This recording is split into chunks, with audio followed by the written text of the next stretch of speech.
I was hired as a suburban maid to escape my past, but when I accidentally blew the whistle on my employer's criminal empire, I realized I hadn't called the police.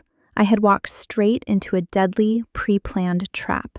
Now, trapped in a collapsing bunker with my sociopathic ex-husband and a cleanup crew from the shadows, I'm the only one with the override codes to make sure no one leaves this grave alive. My life in the suburbs was supposed to be about quiet cul-de-sacs, well-manicured hedges, and the kind of anonymity that comes with moving to a town where nobody knows your history. I took the job at the Henderson estate because it promised stability, or so I thought. Eleanor Henderson, a woman who treated every social interaction like a battlefield she had already won, made sure I knew my place before the ink on my contract was dry. To her, I wasn't an executive assistant hired to manage her charity galas and household logistics. I was a glorified accessory. It started with the accidental slights. She would leave a coffee mug on the floor next to her vanity, expecting me to pick it up, or she'd ask me to buff the scuffs off her designer heels while she was still wearing them. I tolerated it because the pay was astronomical, and I had bills that shadowed me like ghosts. But the friction reached a boiling point on a Tuesday, the kind of humid, stifling afternoon that makes everyone's nerves frayed. We were in the foyer, surrounded by boxes of donated gala supplies, when Eleanor's socialite friend Camilla swept in. Eleanor didn't even look at me. She gestured toward the pile of heavy boxes I had just finished organizing and sighed, a practiced hollow sound.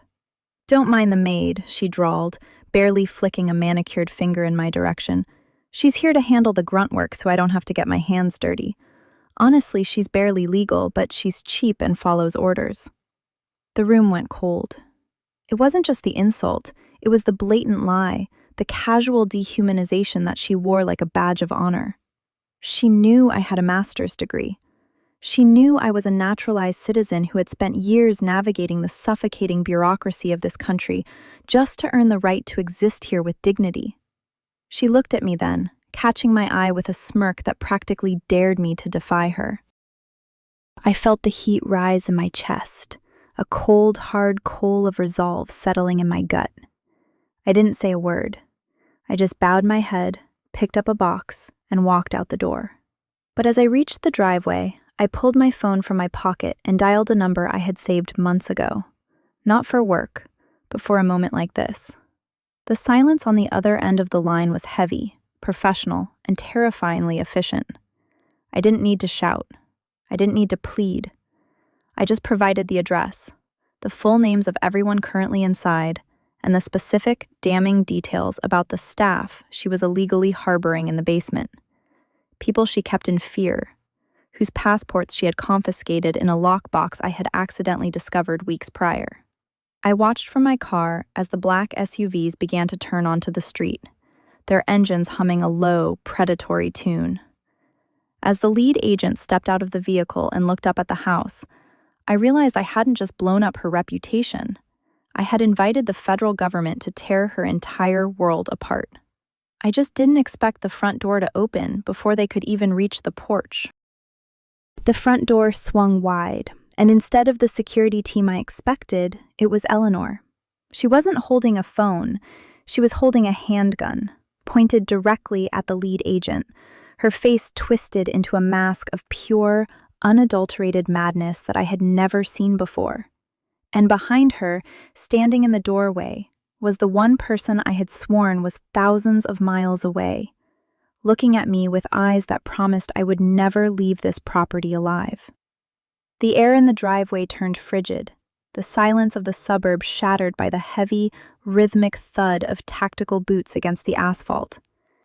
Eleanor stood framed by the mahogany archway of her foyer, the handgun shaking slightly in her grip, but her eyes, those cold, predatory apertures I had come to loathe, were fixed on me.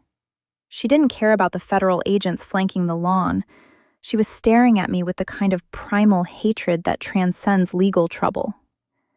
And then there was him, Julian, my ex-husband, the man who had supposedly disappeared into the witness protection program 3 years ago, now standing behind her, his hand resting possessively on her shoulder.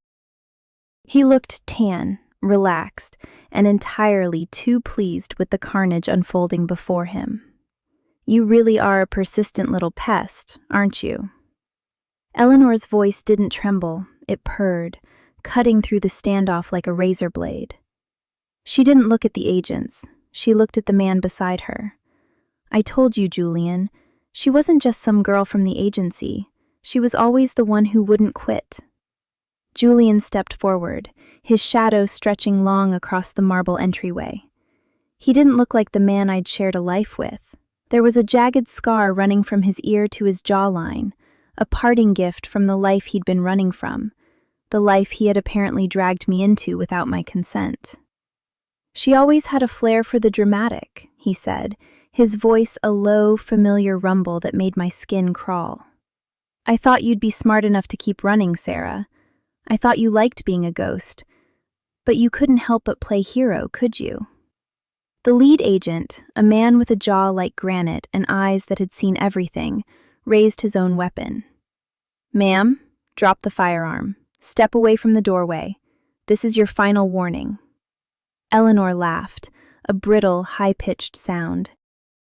She shifted her aim, the barrel of the gun wavering between the agent and me. She wasn't looking for a way out. She was looking for a way to burn the house down with all of us inside. "Do you have any idea how much money is in this house, agent?" she hissed. "Do you have any idea how many people in your own department are on my payroll? You aren't here to make an arrest. You're here to be erased." I felt the blood drain from my face. The realization hit me with the force of a physical blow. I hadn't called the cavalry. I had walked right into a trap that had been waiting for me the moment I set foot in this town. The federal SUVs, the tactical gear, the official uniforms, they weren't part of a raid. They were a performance. The men surrounding the house weren't here to serve warrants. They were here to clean up the loose ends. Julian stepped fully out into the light of the porch. He held up a small black remote, his thumb hovering over a single red button. "You always wanted the truth, Sarah," he said, his smile devoid of any warmth. "You wanted to expose the secrets. Well, look closely at the floorboards in the foyer." I looked down, my breath hitching in my throat. The pristine white marble was beginning to hum. A low, rhythmic vibration rattled the foundation of the house, and I realized with sickening clarity that the donations I had spent all morning moving weren't just gala supplies. They were crates of high-grade industrial explosives, neatly tucked beneath the very floorboards I had been walking on for weeks. Julian pressed the remote, and the floor beneath the lead agent's feet erupted in a fountain of dust and splintered stone, sending him tumbling into a dark, yawning pit that hadn't been there 5 seconds ago. As the house groaned under the strain of a pre-rigged collapse, Julian grabbed Eleanor and shoved her toward the back exit, turning to look at me one last time with a look of terrifying pity. "Run, Sarah," he whispered. "The timer is already at 10 seconds." The roar of the ground collapsing was a tectonic sound, a deep, guttural groan that vibrated through the soles of my shoes. The lead agent was gone, swallowed by the man-made crater, and the house began to groan under the weight of its own structural treachery. I didn't think. I sprinted. I dove behind the thick concrete pillars of the portico just as the first shockwave hit, the force of it blowing out the oversized glass windows of the foyer in a shower of diamond-sharp shrapnel. Dust blinded me, choking the air with the smell of pulverized drywall and something chemical, something acrid that stung the back of my throat. I crawled through the debris, ignoring the blood dripping from a cut on my forehead. Through the haze, I saw Julian and Eleanor retreating toward a blacked-out SUV waiting at the edge of the woods. They weren't even running. They were strolling away from the carnage, confident that the blast had finished their business. I reached for my waistband, pulling out the small, compact device I'd swiped from the Henderson security room weeks ago, a master override key for the estate's high-tech perimeter grid. If they were playing with explosives, I would play with a security system they so arrogantly relied upon. My fingers shook as I keyed in the sequence. I wasn't just a maid, and I certainly wasn't just an ex-wife. I was the architect of the very security protocols Julian thought he had bypassed. I hit the lockdown command. Instantly, the estate's automated defense system, designed to repel intruders, turned its sensors toward the retreating SUV. Massive steel shutters, hidden in the landscaping, slammed into place around the driveway, boxing the vehicle in. High-intensity strobe lights designed to blind anyone attempting a breach flared to life, washing the entire backyard in a blinding, pulsating violet glare. Julian stopped dead. He whirled around, his eyes scanning the smoke, searching for the source of the override. He looked frantic now, his polished exterior cracking. He wasn't the untouchable mastermind anymore. He was a rat in a maze, and I held the cheese. "Sarah!" he screamed, his voice cracking with genuine rage. "You have no idea what you're interfering with. If you don't release those gates, the secondary charges will level this entire block." I stood up, stepping out from behind the pillar, my silhouette framed by the flickering lights of the dying house. I held up the override key, a cold, predatory smile finally touching my lips. "Then let it burn, Julian," I shouted back, my voice steady despite the adrenaline surging through my veins. "I've spent 3 years being your ghost. It's time you experienced what it's like to be hunted." I pressed the final button, the one that activated the internal fire suppression system, not with water, but with a high-pressure halon gas meant to strip the oxygen from the air. The SUV's engine sputtered and died as the gas flooded the enclosed courtyard, turning the air into a vacuum. Julian and Eleanor scrambled out of the car, gasping, clawing at their throats, their movements slow and lethargic. But as I walked toward them, ready to finally end this game, the ground beneath me didn't just vibrate, it tilted. The entire backyard, built over a hidden subterranean bunker I hadn't accounted for, began to sink into the earth, dragging me, the car, and the screaming couple down into a dark, pressurized abyss. As the light from the sky turned into a narrowing pinprick, I saw someone standing at the edge of the pit, looking down at us with a familiar, chilling calm. It was the lead agent I had seen swallowed only moments before, now holding a tablet, calmly watching us descend. The descent felt like a plummet into a grave, a sickening, gravity-defying slide into the bowels of the earth.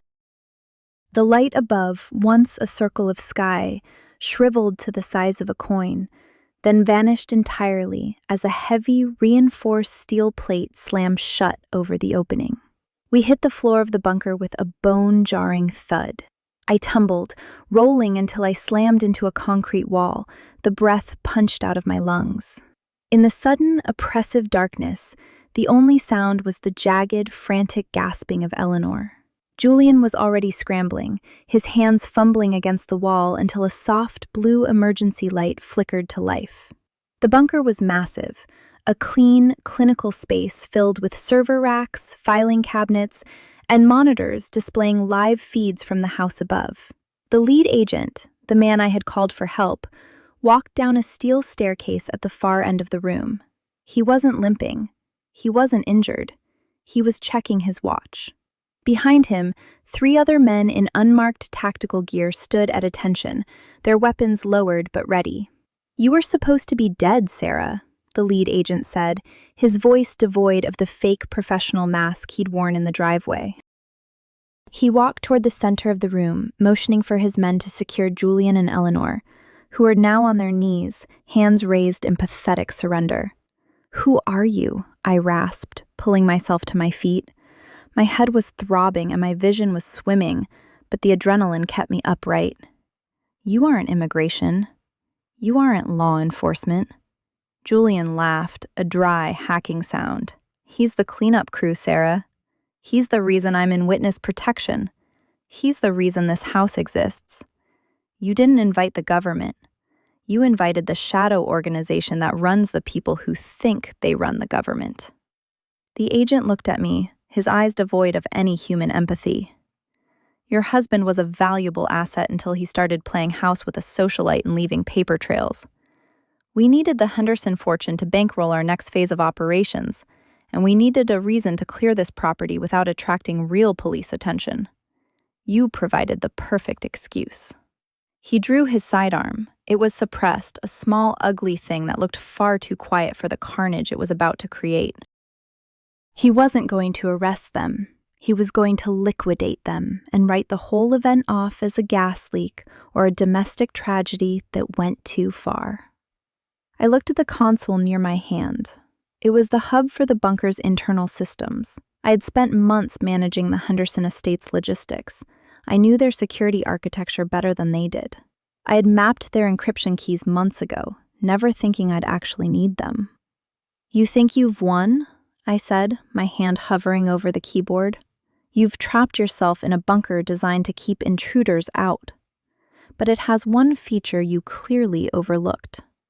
I didn't try to fight them. I didn't try to run. I simply slammed my palm onto the red emergency release, the one that triggered the facility's external distress signal, linked directly to the local police department's digital backbone, and simultaneously broadcasted every encrypted file on these servers to the global internet." The room erupted in a cacophony of alarms. The agent's face turned from cold indifference to pure, panicked fury. "Stop!" he lunged, but he was too late. The monitors in the room flickered, filling with streams of data. Bank transfers, names of high-ranking officials on the payroll, the location of every illegal offshore account, and the audio recording of the conversation we had just had. The servers began to scream as they initiated a hardline upload to the public cloud. "It's already out," I whispered. "The police, the FBI, the news stations, they're all getting a ping right now. You can kill me, but you'll be doing it in front of the world." The agent froze, his gun pointed at my chest. He looked at the monitors, then back at me. The silence in the room was absolute, save for the hum of the servers as they finished their work. He realized then that he couldn't kill us all without leaving a trail that would incinerate his entire organization. Outside, the muffled sound of sirens began to bleed through the earth, getting louder, more frantic. The game had changed. He wasn't the predator anymore. He was just another man with a gun, and the law was finally, inevitably, closing in. I leaned against the wall, sliding down to the floor, my eyes fixed on his as the bunker doors began to groan under the weight of the incoming tactical teams. I had called immigration, but I had ended up dismantling a syndicate.